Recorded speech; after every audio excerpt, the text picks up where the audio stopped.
the West realized that they could not defeat the Muslim Ummah militarily. So they launched a new crusade, a much deadlier attack with profound consequences than just physical wounds. The aim of this new crusade was to uproot Islam from the souls of the Muslims, to make it irrelevant in life's affairs, to reduce it to tedious rituals. This assault predates 9/11. It predates the War on Terror. The battle for Muslim hearts and minds has been a project of the West since the 17th century. This assault on the Muslim mind, my brothers and sisters, is an existential threat to the Ummah. The bloody crusades to spread Christianity, as they claim, and to resist the spread of Islam, was now re-energized to infuse secular liberalism upon Muslims. The Muslim population was molded.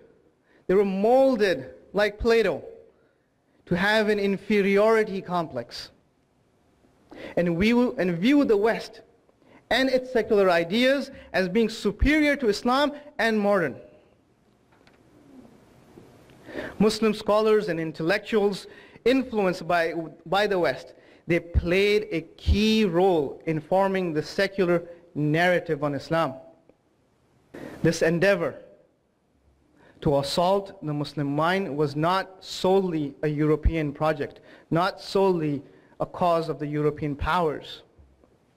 Even in the Americas, Muslims brought as slaves from Africa, who, by the way, were well-educated imams and scholars who upheld Islamic values.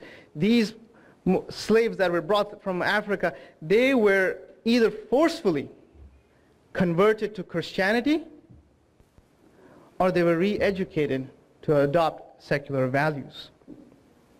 So a narrative has been established by Western governments and the media that is imposed particularly on the Muslims living in the West and globally.